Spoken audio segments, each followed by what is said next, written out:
NASA is secretly planning a colossal lunar metropolis. We are talking about a massive city spanning hundreds of square miles across the moon's south pole, packed with permanent habitats, advanced power grids, and heavy mining operations. The clock is ticking fast. A high-stakes, cutthroat cosmic race is raging right now between Earth's two most powerful superpowers to seize the absolute best real estate on the lunar surface. Beyond sending astronauts and planting flags, NASA is unleashing autonomous flying drones to claim territory and draw the borders of a wild new American frontier. This isn't just a mission, it's a desperate grab for ultimate space dominance. But this high-stakes gamble is facing a brutal reality check. Recently, NASA unveiled a daring roadmap to establish a permanent human presence on the moon. It all starts with Moonbase 1, the first ever privately funded mission to land on the lunar surface, meaning zero taxpayer dollars are involved. Billionaire Jeff Bezos and his space venture, Blue Origin, are risking it all at their own expense to prove their Blue Moon Mark I spacecraft can survive the journey. Their lander, named Endurance, is already built, tested, and ready to make history. But the massive rocket meant to carry it, New Glenn, just hit a catastrophic roadblock. If this rocket fails, the entire private space race could grind to a sudden halt. In a shocking turn of events, a New Glenn booster violently detonated right on the launch pad during a critical engine hot fire test at Cape Canaveral. The blast was so massive it ranks as one of the most powerful rocket explosions in human history, drawing terrifying comparisons to the infamous Soviet N-1 disaster of 1969. The sheer violence of the explosion sent shockwaves through the entire aerospace community. While rocket failures are common, a fully fueled booster vaporizing directly on the pad is an absolute nightmare scenario that rarely happens. The only comparable disaster in modern times was the 2016 SpaceX Falcon 9 explosion. Yet, even that blast was far less violent, and it still crippled SpaceX's operations for 15 long months. That incident was so bizarre that Elon Musk suspected sabotage. While SpaceX famously embraces explosive test failures as part of their development process, preserving the launch pad is always the ultimate priority. When launching the Falcon Heavy, Musk openly admitted there was a 50-50 chance of disaster, hoping the rocket would just get far enough away to avoid destroying the pad. A destroyed pad means months, if not years, of delays, halting all progress. For Blue Origin, the damage to their launch complex is severe. The explosion targeted critical infrastructure, including the massive lightning tower and the highly complex transporter erector, a custom multi-million-dollar machine vital for moving the rocket and lifting it into place. Destroying this could delay the mission for years. However, Blue Origin's leadership claims the situation might not be as hopeless as it looks, hinting at a surprising silver lining after inspecting the wreckage. Only time will tell if they can recover from this disaster and stay in the race. Against all odds, the vital propellant farm, housing the crucial oxygen, liquid hydrogen, and methane tanks, has miraculously survived intact. This is a massive, game-changing stroke of luck, saving months of devastating delays for these rare, long-lead components. Even the water tower escaped disaster. While the colossal launch support tower suffered heavy damage, engineers have made a shocking decision. They will repair it right on the pad, completely bypassing a costly, time-consuming demolition and rebuild. Behind the scenes, the push to build and stockpile New Glenn boosters continues at a relentless pace. But the ultimate game-changer is how they plan to launch. Blue Origin is executing a revolutionary shift, completely abandoning the traditional transporter erector system. By pivoting to vertical assembly and transport, mirroring the cutting-edge methods of SpaceX's Starship and NASA's SLS, they have instantly rendered their destroyed transporter obsolete. They are leaping straight into the future without looking back. This radical pivot has sparked a stunning announcement. We will see a launch before the year ends. It is a jaw-dropping, hyper-aggressive timeline that cuts expert predictions clean in half.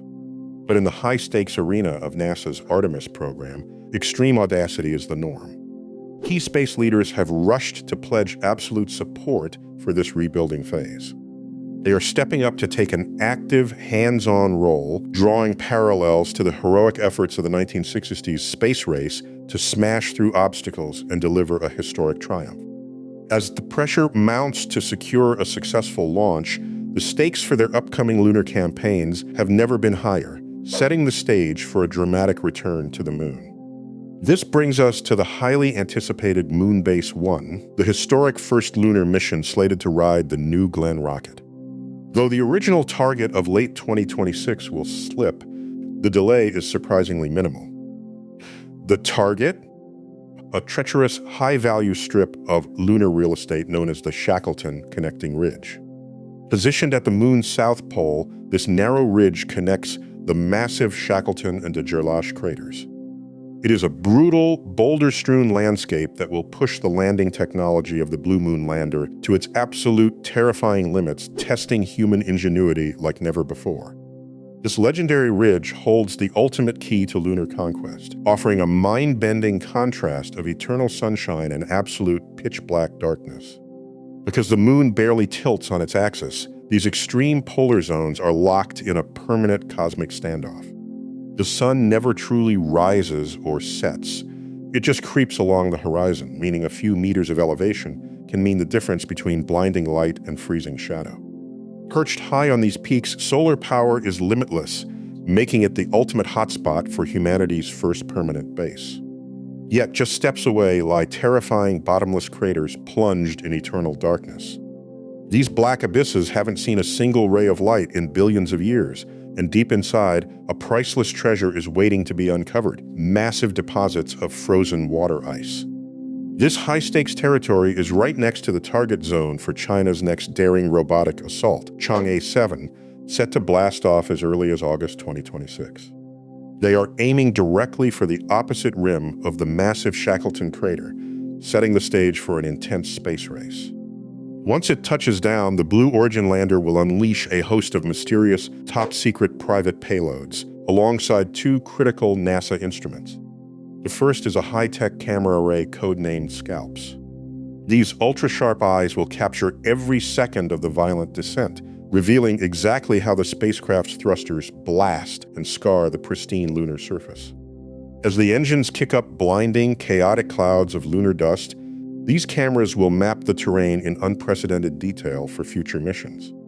Meanwhile, the second payload, the Laser Retroflective Array, acts as a high-tech cosmic bullseye.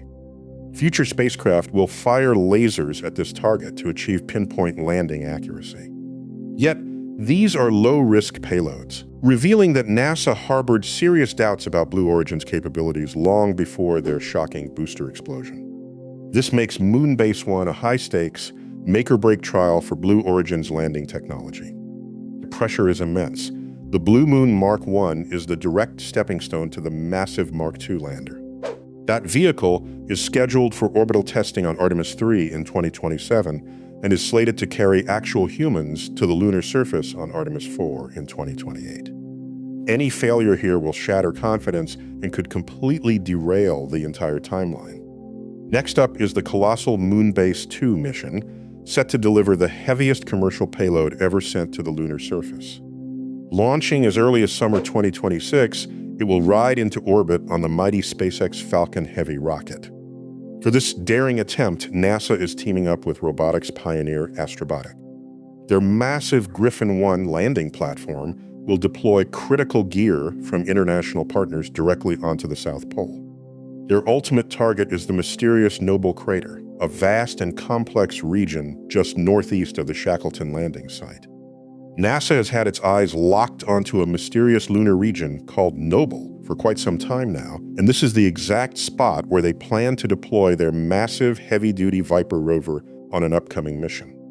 But before that giant leap can happen, they must first deploy a much smaller, agile scout rover to map out this uncharted territory. This pioneering scout is engineered by one of NASA's key commercial partners, the cutting-edge American aerospace firm Astrolab. This revolutionary vehicle will push the limits of technology, testing advanced batteries, rugged tires, and fully autonomous AI navigation systems directly on the brutal lunar surface to pave the way for next-generation crewed vehicles. It will also carry 10 highly sophisticated scientific payloads, including 4 state-of-the-art instruments developed in direct partnership with NASA. And that brings us to the high-stakes Moonbase 3 mission, a venture that is currently shrouded in immense controversy and deep uncertainty. For this daring attempt, NASA is teaming up with the American company Intuitive Machines, targeting a high-risk landing in the latter half of 2026. Now, this company might sound familiar because they have already launched 2 high-profile lunar landers over the past decade, and both times they failed catastrophically to make a safe landing on the surface. So, this leaves us with 2 very different ways to look at this high-stakes gamble. On one hand, we know that failure is the greatest teacher, meaning the team at Intuitive Machines might now have the absolute best chance of success because of their hard-earned experience. Or, on the other hand, perhaps their technology is simply subpar and fundamentally ill-equipped to handle the unforgiving, hostile environment of the moon. Without naming any names, NASA officials have made it clear that they are pouring every single resource they have into this mission to ensure that reliability becomes the absolute top priority for every landing going forward. In other words, the grace period for learning from costly mistakes is officially coming to an end. From this point on, we must get it right. Fortunately, Moonbase 3 has one major advantage. They will completely avoid the notoriously rugged and dangerous terrain of the lunar South Pole. Instead, this mission is set to investigate a bizarre and mesmerizing anomaly known as the Rainer Gamma Swirl. This is a massive, glowing feature on the lunar surface that forms a strange swirling pattern stretching across hundreds of kilometers. Scientists are still baffled as to why this swirl is so much brighter than its surroundings, but the leading theory suggests a powerful magnetic anomaly in the crust is shielding the area from harsh solar winds, creating a sort of cosmic tan line on the surface. If we can unlock the secrets of how this works, we might be able to harness the moon's own natural magnetic field to shield future human explorers.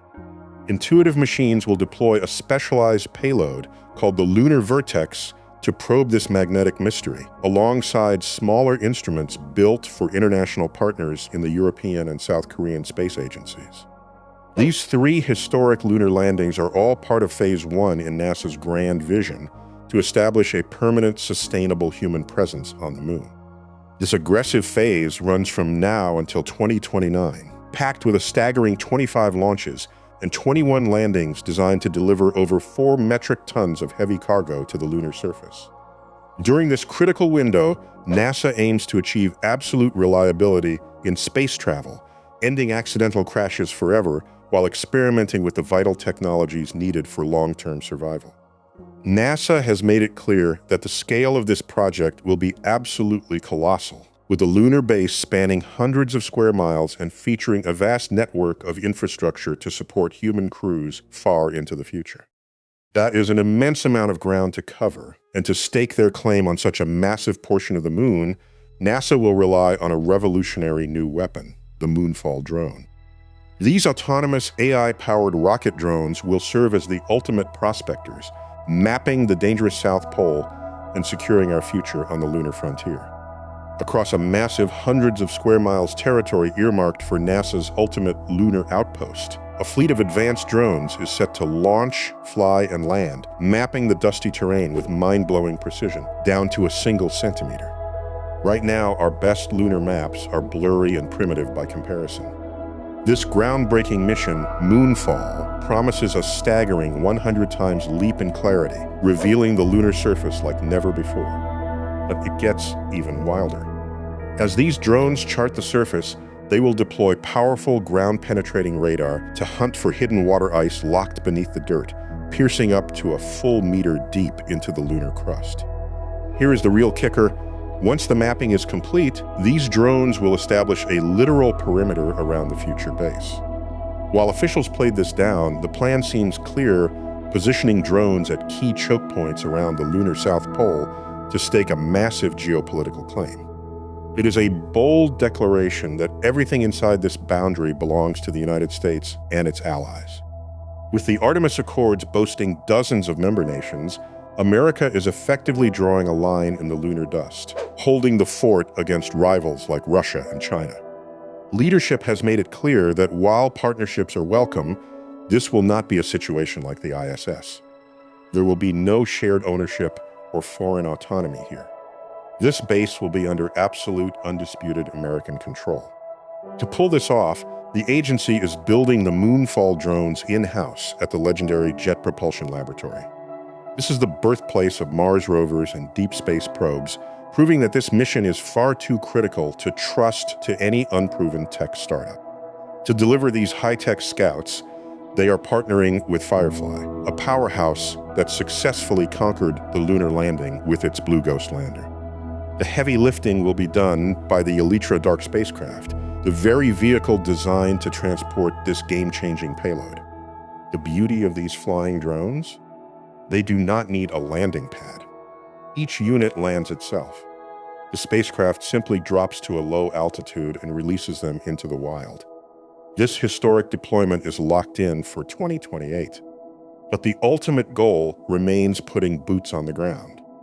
Astronauts cannot just stumble around in clumsy spacesuits. They need serious firepower on wheels. That is where the next-generation lunar terrain vehicles come in. Under Phase 1 of the Moon Base plan, 2 advanced rovers are being developed, with at least one guaranteed to be waiting on the surface, ready to roll the moment the first astronauts touch down. To drop these massive machines, Blue Origin's colossal Blue Moon lander has been selected. This marks the heaviest payload delivery in lunar history, with each rover weighing a massive metric ton. Only 2 landers on Earth can handle this brute force, Blue Moon and SpaceX's Starship, which is still fighting its own complex battle to prove it can survive the journey. NASA is desperately hoping that Blue Origin can deliver these cutting-edge vehicles before their astronauts even arrive. Space experts insist this high-stakes deadline is absolutely achievable for pad recovery. Right now, 2 massive contracts have just been unleashed. First up is Astrolab with their beastly Flex rover platform, a giant upgraded version of the Flip rover set to dominate Moonbase 2. The second contract goes to Lunar Outpost's legendary Pegasus rover, engineered alongside automotive giants General Motors and Goodyear tires. Both of these vehicles must be designed like real-life transformers, folding down to fit inside the lander before unfolding into their monstrous final forms on the lunar surface. These rovers will operate both autonomously and under human control, carrying 2 fully suited astronauts across a staggering range of up to 200 kilometers at speeds of 10 kilometers per hour. These initial rovers pave the way for the next phase, where astronauts will live inside pressurized mobile habitats for long-duration missions. This is the golden key to unlocking the final phase, a sprawling, futuristic city on the moon. But a city covering hundreds of square miles won't just be crowded buildings. Vast distances must separate these assets. For safety, rovers must park at least 1 mile away from Artemis landing sites to survive the devastating blast of dust and rocks kicked up by rocket engines. This means future landing pads must sit on flatlands, isolated far from hilltop habitats, which themselves must be kept at a safe distance from nuclear power plants. Meanwhile, mining operations will dive deep into pitch-black craters, while factories on the rims process raw lunar soil into invaluable resources. This raises a critical point about the future lunar economy. Experts admit that humanity will never become a true spacefaring civilization if space exploration is perpetually funded by taxpayers. Private industry must step in and bring raw capitalism to the moon. Companies must discover something of immense value to offset the astronomical costs of getting there. Whether it is rare resources, clean energy, or a launch pad to the deep cosmos, this commercial anchor is what will allow humanity to not just visit the moon, but to stay forever. The blueprint for our permanent off-world future is being written right now, and the race to build it is officially on.